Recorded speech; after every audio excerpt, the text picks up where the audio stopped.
Many of us, or even all of us, have been told that. But is it really true? Hello and welcome to my first podcast. I'm your host, Max Röck, and today you're listening to Time Heals All Wounds. So, what do I mean by that? It's pretty simple. Today I'm recording that on a very special day. The day which means a lot to me. A day which some years I forgot. I didn't remember what was it that day. Exactly today. 17 years ago. But this year I remember dearly when my coach actually posted that yesterday, I believe a year ago or so, he lost his best friend. He OD'd, and that reminded me of the loss I had in my life. And while I do strongly believe that time heals all wounds, I think that mostly only applies to the wounds we can actually see, the scratches we have on our skin. Maybe it's gonna leave a scar, and that scar we might see for many, many years, but it will remember us, what we went through. But if we have emotional pain, emotional wounds, are they really healing? I would say probably not. They're not healing in the same way physical wounds heal. And I mean, we just kind of year by year, day by day, step by step, we're gonna learn how to cope with them, process them, let out the emotions. And 17 years ago, my sister, Sabrina, died. She was, 10 months old when she died. And my brother and I, my mother and dad, we went into the intensive care unit every day to see her lying there in that small bed. And after we know there's nothing which can be done anymore, her organs were donated to help other families to not have to go through the same thing, to actually have their baby or their child to live with them. And maybe someday through some circumstances I will meet one of those people who have organs from my sister, and I would love that. But who knows if that will ever happen. Maybe I already did. Maybe some of the people have been in my life and I don't know. So we never know what it means to us, who those organs have been saved. Maybe a person who will mean a lot to myself, to my family at some point, and it had to be like that.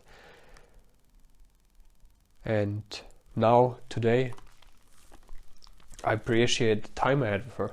I was able to carry her around, feed her, be with her one Christmas. I remember when that one Christmas, like in the living room my parents used to have, there was the tree, and I think my brother and I or so, we got like the train which you could put on the tracks and could put around, and I think my sister, if I remember correctly, get like a small dog which was just like she was sitting at the time and I think started to crawling, and the dog was kind of going slowly and she could crawl after them when she sit and watch him, and it's just a beautiful smile. And yeah, I was at her where she's buried a week ago or so, I think, maybe 2 weeks ago, and it's crazy. It's coming up every year over and over again, and it's, to look back, it's like an eternity to how long it's gone, how long it's been since she's gone. It's like 17 years ago. I'm 29 years old now, so she's gone more than half of my life, much more than half of my life.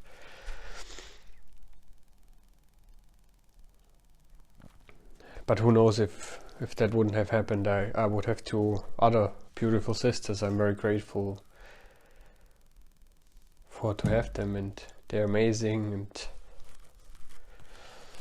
who knows if that would happen that way. So there's always different sides to look at, and I think it's kind of crazy to say to someone that all wounds will heal if they fall down. That's obviously the truth, and it's a saying we use sometimes very loosely, but do we really can judge in that sense? It's, wounds will heal, we will learn to cope with them, we will learn to process through them, but the memory will always kind of always be there. And of course it should be there, because it's, for this example, it's like a beautiful human being which I will never want to forget. And I yesterday looked for like tattoo ideas, so looked for different quotes and also Irish proverbs and stuff like that, or Irish greetings and stuff like that, because I lived 4 years in Ireland, so I looked them as well, and I found one very, very suiting for that, I think, and that's: always remember to forget things that make you sad, but never forget to remember the things that make you glad. So what we have to do is, in situations like that, how hard it will ever be, to focus on the good things we had, like the time I had with my sister, for instance, the joyful days, the smile I have seen, and with having a newborn son now, like, enjoy every second I can see him smile, and that's what I'm very grateful for my sister as well. I have all those memories when she was smiling, when she was taking my hand and stuff like that, and that's a beautiful memory, and that's something nobody will ever be able to take away from me. And she's somewhere, her energy or whatever goes somewhere when people die. It is somewhere, and she looks out for me. And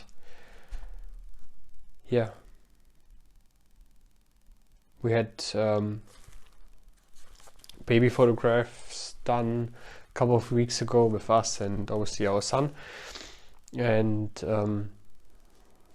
there was like a beautiful person who was also more into spiritual things, and she looked at Eric, our son, and saw that he's like an old soul, as she called it, and she said that he has a lot of wisdom in him already from perhaps people who have been living before. And my grandma died a couple of years ago, my sister died, and the grandma from my girlfriend died as well, so the mother of my son. And who knows if there is parts of them in him now, and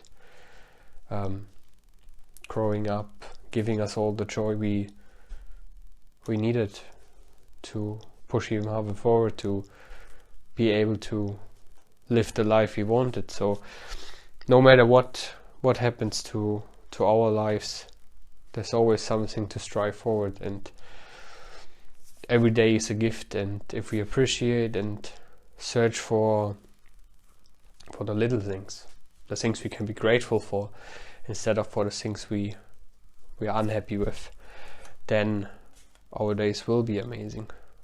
So something I do every evening is to actually do that as well, is I write down what I liked the most today, and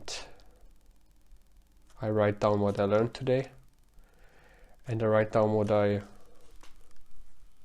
am grateful for today, every single day. And just now, before recording that, I also had a call with a friend. He's part of a coaching call I'm in on actually Wednesday evenings, but it has been pushed to tomorrow, to Thursday. So we took the opportunity to have a small call, which was like 20-25 minutes or so. And it was great conversation to see how we're going, and also appreciate the things we have in life, and how grateful we can be to have met each other, and how supportive we for each other. And if there's something happen, we can always reach out to each other to even just burst off of what we have to let go. And that's something I want to offer to anyone who listens in here. So if there's something you need to burst off, something you want to talk about, something you want my support and my perspective on it, anything I can help you, you can find my contact details in the show note, and just reach out to me. I always have an open ear to listen to you and support you in anything you need support with, because we are all there for each other, and we all have been through different things, and the things we have been through are gifts to help other people who may have to go through now to situations we have gone through many years, and we already couple of steps closer to progressing through them, and can help people who are just at the first step to make it easier to get through. So if there's something, please feel free to reach out to me. And that's pretty much everything for today. I just want to thank you everything. I just checked the stats, and we are 1 year 3 months into my podcast journey. I think about 55 episodes, something like that. I actually would need to check the number, but let me do that while I talk. Something around that number, and has been an amazing journey so far. And looking through the stats of those 50 odd episodes, I have realized that it has been an amazing journey. And this episode today is episode 53, and through those 53 episodes we are now on 1,000 listens. So 1,000 people have listened to this podcast, so 1,000 people or 1,000 plays have been given to this podcast, which is an enormous achievement for me. I think I put that episode out, or this podcast out, to kind of keep staying on track for my English, to keep learning to articulate myself better, to actually take on topics I want to talk about, which I want to get better on and better in, and put them together, put them out on the podcast. And this very short, sometimes longer content. I had guests on the episode, one friend from Ireland who came from Algeria, and my partner a couple of times, and it was a great journey. And having 1,000 plays now through those 52 episodes is amazing. And I want to thank you everyone to have been listening to my podcast, to have been taking out the time of your busy days to listen to my words. And if you want to be a guest on the episode, on one of the next episodes, feel free to reach out to me as well. All of us have to add something beneficial to other lives, and I'm always eager to learn from other people. So I will always learn from you being part of the podcast, and I might reach out to a few friends as well to bring them on the podcast. But if you are interested to listen to a very special episode of something, of a huge event which has happened, a huge, very huge thing which happened in my life and my girlfriend's life in the last 2 months, come back next Saturday for that very, very special episode. And until then, thank you for listening and keep pushing and progressing your life forward. Thank you very much. I'm your host, Max Röck, and until next time.